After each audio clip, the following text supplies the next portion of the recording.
স্নানযাত্রার পর 15 দিন অনশরে ছিলেন প্রভু জগন্নাথ। সাধারণ মানুষের জন্য দরজা বন্ধ ছিল জগন্নাথ দেবের মন্দিরের। এই কয়েকদিন তিনি দেখা দেয়নি কাউকেই। সেই অনশর পর্ব কাটিয়ে আজ বৃহস্পতিবার থেকেই আবার জগন্নাথকে দেখতে পেয়েছেন ভক্তরা। এদিন নয়া সাজে দেখা দেন প্রভু জগন্নাথ। দীঘার জগন্নাথ মন্দিরের দরজা আজ সকাল 8টার সময় খুলে দেওয়া হয়েছে। জগন্নাথ দেব দর্শনের জন্য ভোর 5টা থেকে মন্দিরের মূল দরজায় ভিড় জমান পুণ্যার্থীরা। প্রশাসন সূত্রে জানানো হয়েছে, মন্দিরের মূল গেট বা 1 নম্বর গেট দিয়ে প্রবেশ করতে দেওয়া হবে ভক্তদের। জগন্নাথ দর্শন করার পর তারা বাইরে আসবেন 6 নম্বর গেট দিয়ে।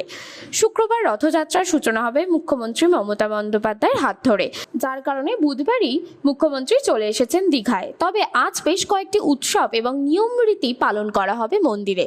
জানা গিয়েছে এদিন সকালে হবে নৃত্য উৎসব, বিকেলে হবে রশি পুজো। সেখানে অংশ নেওয়ার কথা রয়েছে মুখ্যমন্ত্রী মমতা বন্দ্যোপাধ্যায়ের। প্রথা অনুযায়ী স্নান যাত্রার পরেই অসুস্থ হয়ে পড়েন জগন্নাথ, তাই তিনি চলে যান অনশরে। এদিন আবার সুস্থ হয়ে উঠবেন তিনি। তাই সকাল থেকেই প্রভু জগন্নাথের জন্য বিশেষ আয়োজন।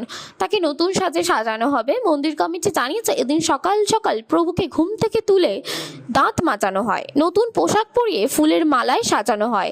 সকাল 7টায় পূজা অর্চনার সময় দেওয়া হয় প্রাতরাশ। তারপর চলছে পূজার্চনা, চলে নাম সংকীর্তনও।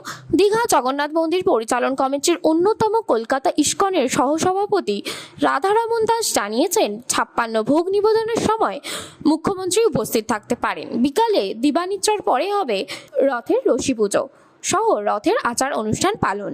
এদিন প্রচুর ভক্ত হাজির থাকতে পারে এই অনুষ্ঠানে।